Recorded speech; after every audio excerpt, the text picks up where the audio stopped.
പന്തളം കൊട്ടാരത്തിലെ സുകുമാരി തമ്പുരാട്ടി അന്തരിച്ചു. 83 വയസ്സായിരുന്നു. ആചാരപ്രകാരം പന്തളം വലിയ കോയിക്കൽ ക്ഷേത്രം അടച്ചിടും.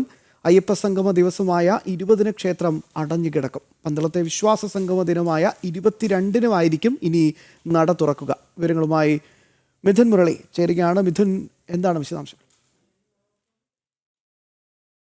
തിരുവോണം നാൾ ലക്ഷ്മി തമ്പുരാട്ടിയാണ് അന്തരിച്ചത്. സുകുമാരി തമ്പുരാട്ടി എന്ന പേരുമുണ്ട്. 83 വയസ്സായിരുന്നു. പന്തളം രാജ കുടുംബാംഗം കൈപ്പുഴ മുണ്ടക്കൽ കൊട്ടാരത്തിലെ പരേതയായ അവിട്ടനാൾ മംഗല തമ്പുരാട്ടിയുടെയും കോട്ടയം കിഴിപ്പുറമില്ലത്ത് പരേതനായ CD പുരുഷോത്തമൻ നമ്പൂതിരിയുടെയും മകളാണ് തിരുവോണം നാൾ ലക്ഷ്മി തമ്പുരാട്ടി. 83 വയസ്സ്.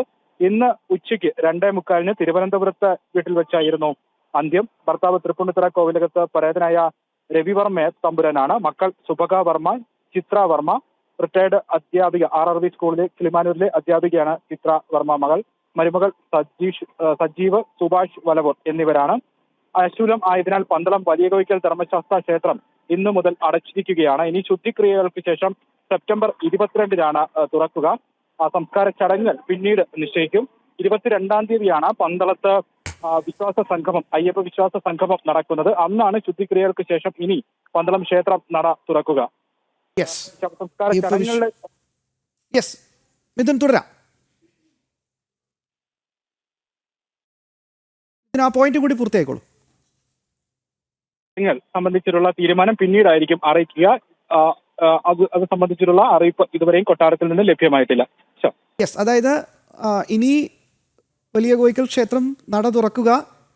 അയ്യപ്പ വിശ്വാസ സംരക്ഷണ സമ്മേളനം അതായത് ഈ മാസം 22-നായിരിക്കും അല്ലെ?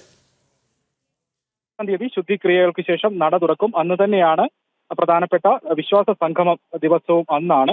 ഇനി പന്തളത്തിൽ നിന്നുള്ള അറിയിപ്പ്, കൊട്ടാരത്തിൽ നിന്നുള്ള അറിയിപ്പ് ഉണ്ടാകേണ്ടത് ശവസംസ്കാര ചടങ്ങുമായി ബന്ധപ്പെട്ടുള്ളതാണ്. അതിന്റെ വിശദാംശങ്ങൾ ഉടൻ കൊട്ടാരത്തിൽ നിന്ന് ലഭ്യമാകുമെന്നാണ് പ്രതീക്ഷിക്കുന്നത്. മിഥുൻ മുരളിയാണ് വിശദാംശങ്ങൾ പങ്കുവച്ചത്.